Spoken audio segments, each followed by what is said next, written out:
അത് ഡെഡ് സെൽസിന്റെ ഒരു ക്ലസ്റ്റർ. അത് എങ്ങനെയാ സംഭവിച്ചത്? അടുത്തിരിക്കുന്ന ലിവിങ് സെൽസിനെ എല്ലാം തിന്നു. അർബുദ വ്യാധി. ഈ ലോകത്തിന്റെ പണവും ഈ ലോകത്തിന്റെ നന്മയും ഈ ലോകത്തിന്റെ ഉയർച്ചയും ഈ ലോകത്തിന്റെ കുടുംബവും നിത്യതയും നഷ്ടപ്പെട്ടത് എന്തിനാ ദൈവമക്കളെ? താൻ ദൈവ പൈതലായിട്ട് നിന്നുകൊണ്ട് തന്നെ പട്ടണത്തിലും പ്രധാനിയാകാൻ ഒന്ന് ശ്രമിച്ചു, ഒത്തിരി നാൾ നടത്തി. അവസാനം എന്ത് സംഭവിച്ചു? ദൈവത്തിന് അവനോട് ഒരു നീതി ഇല്ലാതായിപ്പോയി. അവൻ നിമിത്തം ആ ദേശം കൂടി നശിച്ചു പോയി. അവൻ നിമിത്തം ആ കുടുംബം നശിച്ചു പോയി. അവൻ നിമിത്തം അവന്റെ തലമുറ നശിച്ചു പോയി. സ്തോത്രം. പിന്നെ ജാതികളുടെ ലിസ്റ്റിനാണ് ആ പെമ്മക്കളൊക്കെ ചെയ്ത പാപം. അറപ്പ പറയാൻ, ചിന്തിക്കാൻ, അതിനെപ്പറ്റി ചിന്തിക്കാൻ അറപ്പ. ഇതെന്തുവാ സംഭവിച്ചത്? ഇതിന്റെ റൂട്ട് കോസ് എന്തുവാ? ദ്രവ്യാഗ്രഹമാണ് സകലവിധ ദോഷത്തിന്റെ റൂട്ട് കോസ്, മൂലകാരണം. അപ്പം ലോത്തിന്റെ ജീവിതത്തിലെ അത്യാഗ്രഹവും ദിവ്യാഗ്രഹവും ദേശത്ത് മാനിക്കപ്പെടണം എന്നുള്ള ഒരൊറ്റ ആഗ്രഹം നിമിത്തം, അതുകൊണ്ടാണ് ഇവിടെ എഴുതിയേക്കുന്ന ഈ ഹുമനിയോസും ഫിലത്തോസും പറഞ്ഞ ഈ ടീച്ചിങ്, ഈ തിയോളജി, അത് നല്ല ദൈവദാസന്മാരായിരുന്നു. ഇവരൊക്കെ പൗലോസ് നിമിത്തമൊക്കെ വന്നതാ.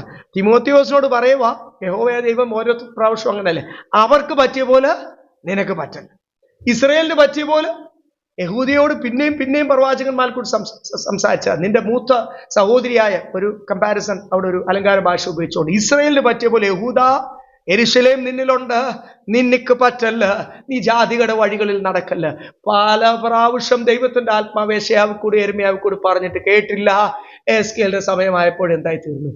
പൂർണ്ണമായിട്ട് രക്ഷയും ആരാധനാലയവും എല്ലാം നഷ്ടപ്പെട്ട്, സ്തോത്രം, ആരാധന ഇല്ലാതെ, ഹല്ലേലൂയ, പ്രൈസ് ദി ലോർഡ്, എത്ര വർഷമാ പിന്നെ അടിമകളായിട്ട്, എത്ര തലമുറകളാണ്, 10-20 തലമുറ അടിമകളായിട്ട് പിന്നെ പോകേണ്ടതായിട്ട് വന്നു. അപ്പം അതുകൊണ്ടാണ് സ്തോത്രം ഇവിടെ പറയുന്നത്, ഹുമന്യോസും ഫിലത്തോസും പറഞ്ഞ ഈ ഫോൾസ് ടീച്ചിങ്, ആവശ്യമില്ലാത്ത 16ാമത്തെ വാക്യം നമുക്ക്, ആവശ്യമില്ലാത്ത ഭക്തി വിരുദ്ധമായ, ആൾക്കാരെ സന്തോഷിപ്പിക്കുവാൻ, ആൾക്കാരെ കൂട്ടുവാൻ പലരും പറയുന്ന കാര്യങ്ങളാണ്.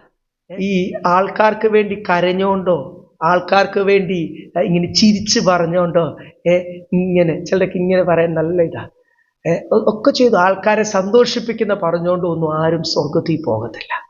സ്വർഗത്തിൽ പോകുന്ന ദൈവത്തിന്റെ ആത്മാവിൽ അവരുടെ കുറവുകളെ വെളിപ്പെടണം.